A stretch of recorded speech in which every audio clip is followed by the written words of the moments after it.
तो last episode के and पे हमने देखा था कि हमारे मोचवान की मास्टर दूसरी तरफ से क्लैन ऑफ फ्रीडम से एक बहुत ही पावरफुल व्हील चेयर के ऊपर बैठा हुआ बंदा जिसका नाम नाइजिंग होता है। दोनों एक दूसरे के आमने सामने होते हैं। तो इसी के साथ ही मोचवान सेंटर में आ जाता है और कहता है कि प्लीज मास्टर यहाँ पर कोई भी अटैक मत करना, मुझे इसके साथ निगोशिएट करने दो, मैं इससे बात करके मसले को हल करता हूँ। तो आगे बढ़ता और कहता है सीनियर नाई, मैंने यहाँ पर सुना है कि आप यहाँ पर क्लैन ऑफ फ्रीडम से हैं और मैंने आपके बारे में पहले भी काफी बार सुना है और पहली बार आपको यहाँ पर देख रहा हूँ तो मुझे बहुत ज्यादा खुशी हो रही है। प्लीज सर यहाँ पर हमारे पर अटैक मत करें और सर प्लीज सर हमारे पास यहाँ पर स्पोर्ट्स छीनने की कोशिश मत करें, क्योंकि पहली स्टेज में यहाँ पर सभी का काम तो सिर्फ और सिर्फ इतना ही है कि हमें सिर्फ स्पोर्ट्स को कलेक्ट करना है और मुझे लगता है कि हम सभी के आपस में कोई दुश्मनी भी नहीं है, तो हमें यहाँ पर आपस में एक दूसरे के साथ फाइट भी नहीं करनी चाहिए। जबकि हम दोनों सेक्टर्स के दरमियान में यहाँ पर कोई भी कॉन्फ्लिक्ट ऑफ इंटरेस्ट नहीं है। इसका मतलब यह है कि दो पावरफुल लोगों को आपस में फाइट करने की जरूरत नहीं है, क्योंकि आप यहाँ पर मेरी मास्टर के बारे में नहीं जानते। मेरी मास्टर दिखने में बुढ़ी है लेकिन ये बहुत ज्यादा पावरफुल है और आप भी इस बात को समझ सकते होंगे, इनके एटीट्यूड को देखकर आपको समझ आ रही होगी। तो इसी के साथ ही वो बुढ़ा नाइजिंग जो होता है उसकी तरफ देखने के बाद से कहता है हाँ तुमने बिल्कुल ठीक कहा,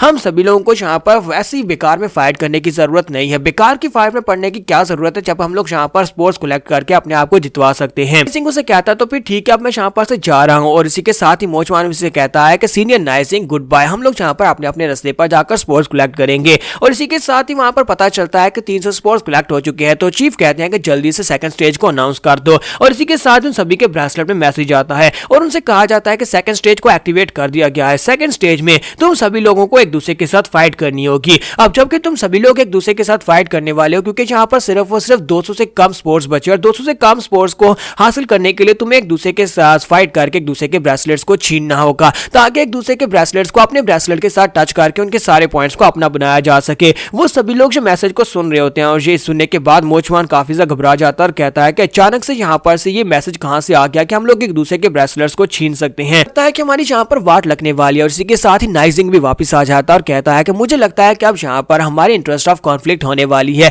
क्योंकि अब यहाँ पर हम तुम्हारे ब्रेसलेट्स को छीनने वाले हैं। पहले तो यहाँ पर हम लोगों का तुम्हारे साथ कोई वास्ता नहीं था। और इसी के साथ ही वो जल्दी से अपनी पावर्स को रिलीज करता है, क्योंकि क्लैन ऑफ फ्रीडम के लोगों ने यहाँ पर पैरासाइट टाइप के बीस्ट को यूज किया था और उसकी जो स्पेशलिटी होती है वो स्पाइन ऑफ टेरर होती है, यानी कि उसने अपनी बॉडी के अंदर एक स्पाइन को इंस्टॉल किया होता है, एक बीस्ट की स्पाइन को। और इसी के साथ ही व्हील चेयर के ऊपर से अपनी स्पाइन के साथ उठकर खड़ा हो जाता है और उन सभी के ऊपर अटैक करता है। जैसे वो अटैक करता है तो मोचवान जल्दी से जंप करते हुए पीछे की तरफ गिर जाता है। तो वो उसे कहता है कि अब देखते हैं कि तुम्हारा मास्टर कितना पावरफुल है, तुमने कहा कि तुम्हारी मास्टर जो है बहुत ज्यादा पावरफुल है, चलो देख लेते हैं। लियू फेंग जियांगरू से कहता है कि जियांगरू जल्दी से मेरे पीछे आ जाओ, हमें यहाँ पर इससे फाइट करनी होगी। लेकिन इसी के साथ ही मोचवान जो होता है दोनों को कॉलर से पकड़ता है और कहता है बेवकूफ कहीं कि तुम यहाँ पर इससे फाइट करके जीत नहीं पाओगे, जल्दी से यहाँ से निकलो। और वो दोनों को खींचकर वहां पर से भागना शुरू कर देता है और कहता है अपने बीस्ट भी वापस ले लो। तुम्हारा लियू फेंग कहता है कि तुम क्या कर रहे हो, कहीं तुम पागल तो नहीं होगे। तो वो उसे कहता है क्या तुम्हें वहां पर वो डिसेबल बंदा दिखाई दे रहा है, यानी कि वो क्लैन ऑफ फ्रीडम का नाइजिंग, वो तो व्हील चेयर के ऊपर बैठा हुआ है और मुझे नहीं लगता कि उसने यहाँ पर ज्यादा पॉइंट्स को हासिल किया होगा। इसका मतलब यह है कि उससे बेकार में फाइट करने का हमें कोई फायदा नहीं होने वाला। तो इसी वजह से हमें यहाँ पर से भागकर जाना होगा, जाकर किसी और ओपोनेंट को ढूंढना होगा। वैसे भी मुझे नहीं लगता कि तुम यहाँ पर उसे फायर करके जीत सकते हो, क्योंकि उसके पास स्पाइन ऑफ टेरर है। मैंने उसके बारे में सुना है कि वो एक बहुत ही पावरफुल पैरासाइटिक बीस्ट है। लियू फेंग उसे कहता है तुम्हारे कहने का मतलब यह है कि वो बहुत ज्यादा पावरफुल है, क्यों ना हम लोग यहाँ पर मिलकर उसे फायर करें। तुम्हारे क्लैन की वो ग्रैनी भी तो वहां पर है, तुम्हारी मास्टर जो है वो काफी ज्यादा स्ट्रॉन्ग लग रही है।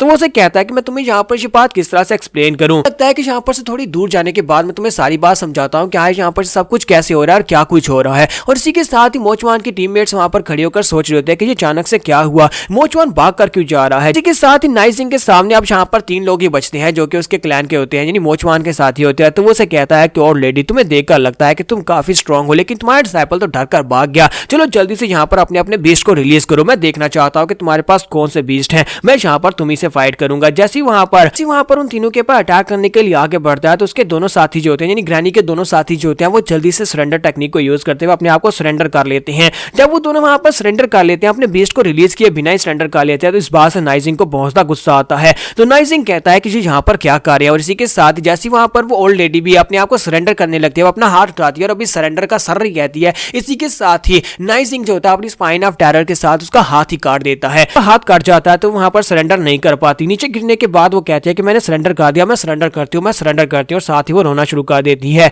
नाइजिंग कहता है कि तुम यहाँ पर अब सरेंडर नहीं कर पाओगी, तुम्हें क्या लगता है कि तुम इतनी आसानी के साथ यहाँ पर सरेंडर कर दोगी, वो भी बिना मुझसे फाइट किए। तुम लोगों ने मुझे धोखा दिया, इसे अपने स्पिरिट मॉन्स्टर को बाहर निकालो और मुझसे फाइट करो। जबकि वो ग्रैनी चिल्लाकर उसे कहती है प्लीज हमें माफ कर दो, प्लीज हमारे पर तरस खाओ, हम लोग स्पिरिट मास्टर्स नहीं है बल्कि हम लोग तो भिखारी हैं, ये लड़का हमें यहाँ पर पैसे देकर लेकर आया था ताकि उसे टीम मेंबर्स को पूरा करना था। इस लड़के ने हमें कहा कि वो हमें काफी सारे पैसे देगा और साथ ही उसने मुझे ज्यादा पैसे दिए कि मुझे यहाँ पर टीम का ग्रैंड मास्टर बनना होगा और मैं यहाँ के सेक्टर की ग्रैंड मास्टर बनकर उसके साथ चलिए। हमें सिर्फ और सिर्फ नौटंकी करनी थी, टफ दिखने की, और हम लोग उसके ऑर्डर्स को फॉलो कर रहे थे। और इसी के साथ ही ल्यू फेंग भी कहता है कि ये तुमने क्या कर दिया बेवकूफ कहीं, कि तुमने यहाँ पर 3 निर्दोष भिखारियों को बेचारों को मरवा दिया। वो स्पाइन ऑफ टेरर वाला नाइजिंग जो वो तो इन तीनों को मार डालेगा। मोचवान उसे कहता है कि यार मुझे क्या पता था, कि मैं तो यहाँ पर सिर्फ उनको इसलिए नंबर फिल करने के लिए लेकर आया था कि स्पोर कलेक्टिंग में बहुत आसान है। जैसे यहाँ पर स्पोर्स कलेक्ट कर लेंगे उसके बाद मैं इन तीनों को सरेंडर करवा दूंगा और तीनों यहाँ से चले जाएंगे। और मुझे क्या पता था कि अचानक से वहां पर क्लैन ऑफ फ्रीडम का नाइजिंग निकल आएगा जिसके पास स्पाइन ऑफ टेरर है,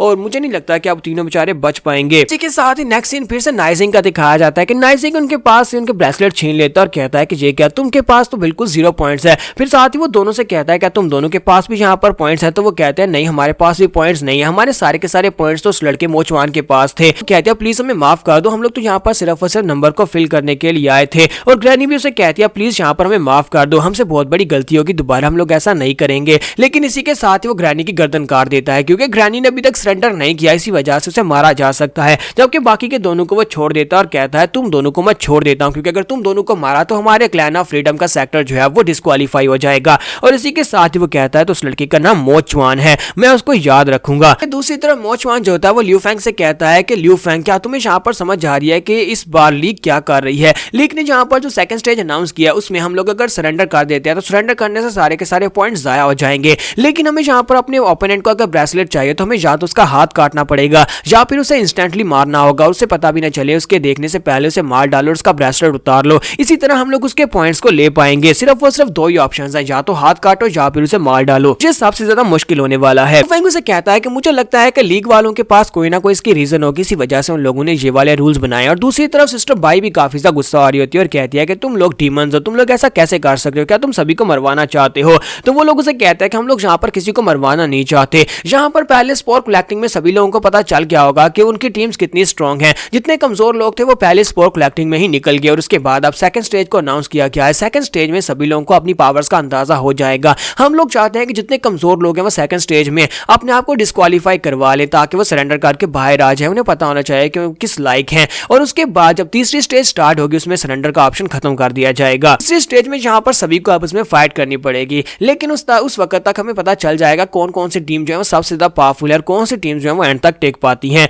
तो मास्टर बाई उसे कहता है कि तुमने बिल्कुल ठीक कहा, ये वाला तरीका जो है काफी ज्यादा अच्छा है, लेकिन इसमें यहाँ पर हमें पता चलेगा किसके पास ज्यादा पावर है, कौन स्ट्रॉन्ग है, और सभी टीमों को अपने बारे में पता चलेगा कि उनमें से कौन कमजोर है और वो पहले सरेंडर कर देगा। इसी के साथ ही वहां पर आइलैंड के ऊपर मैसेज दिया जाता है कि टेम्पेस्ट हाउस के सभी मेंबर्स ने सरेंडर कर दिया है, अब सिर्फ 15 टीमें ही बची हैं। मोचवान उसे कहता है कि इस वक्त अलायंस जो है वो सभी कैंडिडेट्स के ऊपर बहुत ज्यादा प्रेशर डाल रही है, उन सभी लोगों को यहाँ पर खुद फैसला करना होगा कि या तो वो दूसरी टीम्स के साथ फाइट करे या फिर अभी सरेंडर कर दे। फेंग कहता है चलो फिर जल्दी से पहले अपने लिंक्सआउट क्लैन के मेंबर से जाकर मिलते हैं, मैं उनके साथ रीग्रुप होता हूँ और उसके बाद हम लोग आगे सोचेंगे कि आगे क्या करना है। तो यहाँ पर एपिसोड 29 का एंड करेंगे और नेक्स्ट एपिसोड में देखेंगे कि आगे और किस क्लैन के साथ इनकी फाइट होने वाली है। एपिसोड की एक्सप्लेनेशन अच्छी लगी हो तो कमेंट करके जरूर बताइएगा और वीडियो को लाइक करना मत भूलिएगा। Thank you.